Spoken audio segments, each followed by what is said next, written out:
Aegis turns against its master.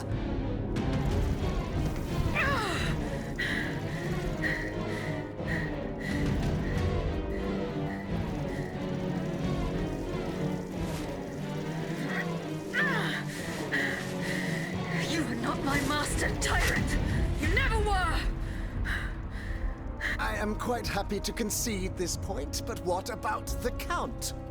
Have you forgotten that he gave you life and whispered the order that animates you? Look how he runs, the coward! Do you understand what he has in mind? La pauvre enfant, sleeping so sweetly, she won't be dreaming for long now! Croissant! Athenais!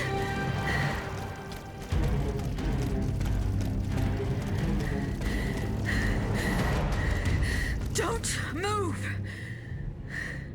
The time has come to set you free, Aegis.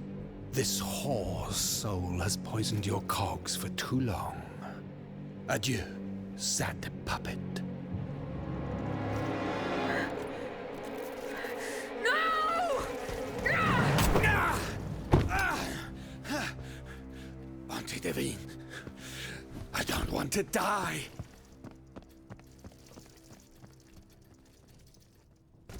Athenais. The sun is rising, and you have slept for far too long. The beauty of this world longs for you, just as you long for its light. For you are like the flowers that open in the morning. I know you, mon ami. We loved each other. Vous en souvient-il? You gave me your heart. So please, let me give you mine today. Vivez heureuse, Athenais. For it is happily that I leave this world.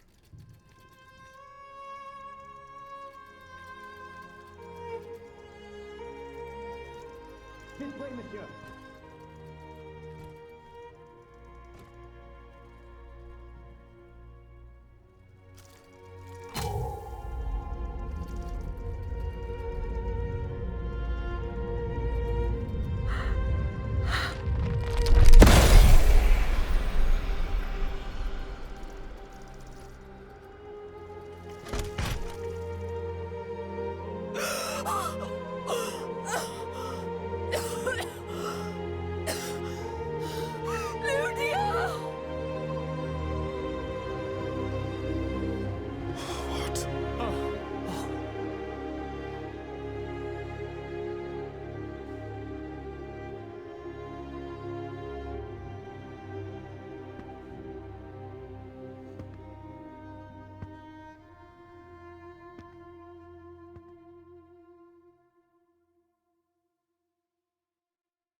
Monsieur, we have the king.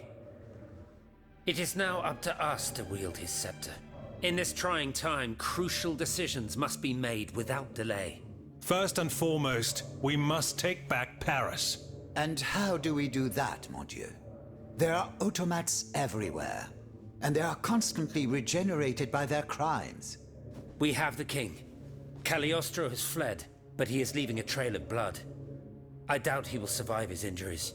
As a result, the automats are left to their own devices, with no one to give them orders and no reinforcements. And since I'm sure that Parisians will no longer venture out into the streets, the machines will soon have no more souls to harvest. Sooner or later they will no longer be able to move and, par la grâce de Dieu, will become inanimate objects again. It's a matter of days, weeks at most.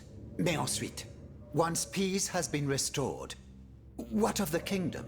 This is indeed a crucial issue. Leaving the nation without a government would expose it to the greatest danger. Worse, it would condemn it to civil war. Eh bien quoi, monsieur? Can you not govern together? Unfortunately, the disagreements that divide our assembly run far too deep. That which we can agree is that we have been given a chance to choose the person who shall succeed the tyrant. I believe I am the person who is best suited to exercise power. Of course, I will only hold office for as long as it takes to set up a new assembly and a government of the people. For the French will no longer tolerate a king. We can be sure of that. Are you joking? What have you done that would convince us to let you take down the monarchy? Answer, Monsieur de Robespierre. You have our full attention. Monsieur, I rest my case. Very well. We must now make our decision. I pray that each of us shall respect this decision and set aside our personal interests for the sake of peace and the common good. Who among you approves the appointment of Monsieur Maximilien de Robespierre?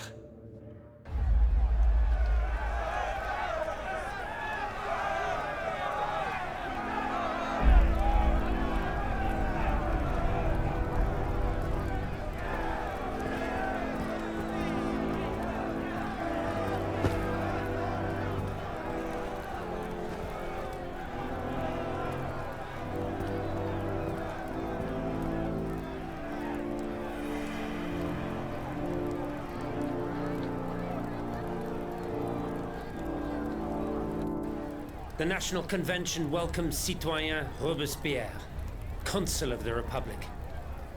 Citoyen Louis de Bourbon, former King of France, in the name of the French people, in light of the innumerable crimes of which you have been found guilty, the members of the National Convention, meeting as an extraordinary court, have voted to sentence you to death. The sentence will be carried out on the hour. Now that justice has been done, the nation is ready to hear your last words.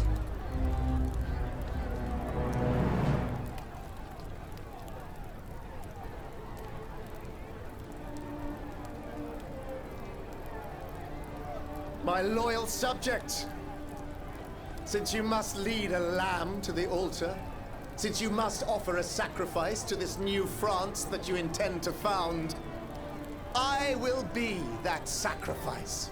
How dreadful this world is, where beauty is doomed to fade and flesh decays. I found no consolation in this world. I vainly thought I was giving our souls the gift of immortality beyond our mortal bodies. The Grim Reaper was my sworn enemy. Influenced by the most awful of men, I believed that the genius of machinery could overcome death itself. Alas, I have lost this fight, and am branded with the mark of murderer. Life, even more than the crown, was heavy for me to bear. I have suffered too long under the thumb of nature, which I despised. As a child, I saw my older brother die. I lost my father in the prime of his life, and then my mother, who was even younger. My beloved daughter did not live a year. As for my son, the first of my heirs, I unknowingly gave him to drink from a poisoned cup. I mourn the death of these poor souls daily. My death will not unite us, of this I am certain. For I, in my misery, have lost the support of my faith. So, executioner, lay me down on this board of adieu. I will sleep now. Sleep at last, and not to dream.